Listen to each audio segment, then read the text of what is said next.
तो hello good morning जय श्री राम वालों, क्या हाल चाल। और एक बार फिर से आप सभी का स्वागत है। तो फाइनली अब कह सकते हैं कि भाई श्रेयस अय्यर और ईशान किशन पूरी तरीके से भारतीय क्रिकेट टीम के भारतीय बीसीसीआई के जो सेंट्रल कॉन्ट्रैक्ट होता है ना, उससे पूरे तरीके से बाहर हो चुका है भाई। ये सबसे बड़ा सरप्राइजिंग मूवमेंट था दोनों के लिए भाई। जिस प्रकार से बातें उठी भी थी कि किस प्रकार से श्रेयस अय्यर और ईशान किशन जो है कि रणजी नहीं खेल रहे हैं, और जिसके चलते अब बीसीसीआई का उन पर हथौड़ा पड़ना ही था। और वो हथौड़ा किस रूप में पड़ा भाई कि आपका सेंट्रल कॉन्ट्रैक्ट आपसे छीन लिया गया है भाई। बात करते हैं किस प्रकार से सेंट्रल कॉन्ट्रैक्ट रखा गया और कौन कौन से प्लेयर इसमें हैं। तो भाई सबसे पहले मैं कहूँगा भाई बहुत सारे प्लेयरों को हटा दिया गया है और बहुत सारे प्लेयरों को मौका भी दिया गया है। सबसे पहले बात करते हैं ए प्लस सेंट्रल कॉन्ट्रैक्ट में कौन कौन से प्लेयर है भाई। ए प्लस सेंट्रल कॉन्ट्रैक्ट में मात्र 4 प्लेयर हैं।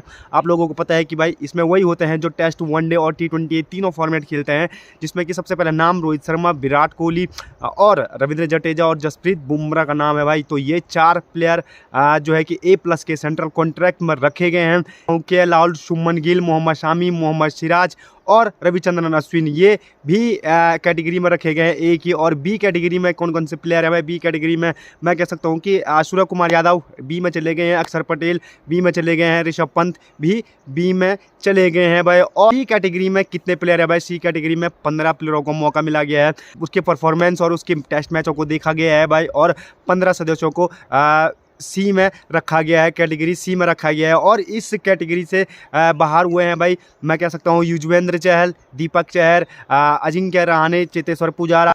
तो ये भी अब मैं कह सकता हूँ कि सेंट्रल कॉन्ट्रैक्ट से बाहर हो चुके हैं भाई। तो काफ़ी चेंजमेंट देखने को मिला है। ये सेंट्रल कॉन्ट्रैक्ट की कहानी मैंने आप लोगों को बताया कि किस प्रकार से थे। इसमें बहुत सारे प्लेयरों को नुकसान हुआ, जैसे कि भाई सबसे बड़ा नुकसान मैं कह सकता हूँ ईशान किशन और श्रेयस अय्यर का था, जो कि करंटली खेल भी रहे थे और ये इस सेंट्रल कॉन्ट्रैक्ट के हकदार भी थे। श्रेयस अय्यर तो भाई एक कैटेगरी के कॉन्ट्रैक्ट में थे, ईशान किशन बी में थे। तो भाई अब कहीं ना कहीं दोनों के दोनों बाहर हो चुके हैं। अब दोनों के दोनों पर नज़रें भी हैं भाई, क्योंकि जिस प्रकार से अब श्रेयस अय्यर रणजी खेलने के लिए उपलब्ध हैं और ईशान किशन भाई देवदास ट्रॉफी खेलने के लिए उपलब्ध हैं। तो कहीं ना कहीं बीसीसीआई का जो सख्त कदम था ना, उससे फ़ायदे भी बहुत सारे होने वाले हैं भविष्य में, क्योंकि अब प्लेयर लोग सारे ध्यान किस पे देने वाले हैं भाई, सेंट्रल कॉन्ट्रैक्ट पे और भारत के लिए खेलने पर। अब ये तवज्जो नहीं होगा कि भाई हम IPL या फ्रेंचाइजी के लिए खेलेंगे। तो ये एक बहुत बड़ा प्लस पॉइंट भारतीय क्रिकेट टीम के लिए और बीसीसीआई के लिए कि अब सेंट्रल कॉन्ट्रैक्ट उन्हीं को मिलेगा जो भारत के लिए प्रायोरिटी रखने वाले हैं। अब थोड़ा सा बात कर लेते हैं कल यूपी वॉरियर्स और मैं कह सकता हूँ कि MI के बीच मुकाबला खेला गया WPL का। और MI अपने WPL का सेकंड जो सीज़न है इसका पहला मुकाबला हारी है कल, और बहुत बेहतरीन तरीके से मैं कह सकता हूँ कि यूपी वॉरियर ने टक्कर दी है। कल का पहला मुकाबला मुझे पहले सीज़न से, और ये दूसरा सीज़न के 2 मैच हो चुके हैं अभी तक, कल ही ऐसा लगा कि यूपी की टीम में दम है भाई। जिस प्रकार से उन्होंने खेला था, किरण नागगेरे जिन्होंने कि भाई बेहतरीन हाफ सेंचुरी पूरी की है, 25 गेंद उन्होंने मात्र लगाई, और जिस प्रकार की पिटाई उन्होंने की थी MI की, तो भाई शुरुआत के ही 6 ओवर हमें पता चल गया था कि MI ये मुकाबला